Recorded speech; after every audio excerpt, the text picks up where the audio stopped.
Friends, good morning. పిల్లలకు కానీ పెద్దవాళ్ళకి కానీ ఎప్పుడైనా దగ్గు చాలా వస్తుంది కదా, అప్పుడు మనము ఈ కొంచెం వాము, నేను ఇక్కడ కొంచెం సాల్ట్, కొంచెం పసుపు తీసుకోవాలి. ఈ మూడింటిని కలిపి కొంచెం గ్రైండ్ చేసుకోవాలన్నమాట. ఇప్పుడు చూడండి, ఇప్పుడు నేను గ్రైండ్ చేస్తున్నాను. అంటే ఇది చాలా మంచి టిప్ అన్నమాట. తొందరగా ఉపశమనం అవుతుంది మనకి దగ్గు నుంచి. అంటే కొంచెం తగ్గిపోతుంది అనమాట, రిలీఫ్గా ఉంటుంది. కొంచెం వాము, కొంచెం సాల్ట్, కొంచెం పసుపు. అంటే వాము కొంచెం, పసుపు సాల్ట్ కంటే కొంచెం ఎక్కువ తీసుకోవచ్చు. కొంచెం ఇలా కొద్దిగంతా తీసుకొని ఒక హాఫ్ టీ స్పూన్ తీసుకోవచ్చు వాము, చిటికెడంతా పసుపు, ఉప్పు తీసుకొని ఇలా గ్రైండ్ చేసుకొని కొంచెం గ్రైండ్ అయిన తర్వాత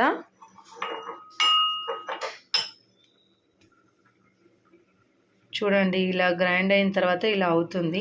దీన్ని తీసుకున్నాం అనుకోండి, బాగా కంటిన్యూగా దగ్గు వచ్చినప్పుడు మనకు బాగా అంటే రిలీఫ్గా ఉంటుందన్నమాట. అంత కంటిన్యూగా దగ్గు కూడా రాదు. మంచి టిప్ ఇది.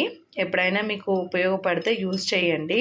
పిల్లలకైతే చాలా బాగా పనిచేస్తుంది. నేనైతే మా పిల్లలకి ఇలానే ఎక్కువ వాతావరణం చేంజ్ అయినప్పుడు కానీ, ఎప్పుడైనా వాళ్ళు దగ్గు చాక్లెట్స్ అలా తింటూ ఉంటారు కదా పిల్లలు, అలా వచ్చినప్పుడు నేను ఇలా కొంచెం ఇలా ఇస్తూ ఉంటాను. తొందరగా తగ్గిపోతుంది.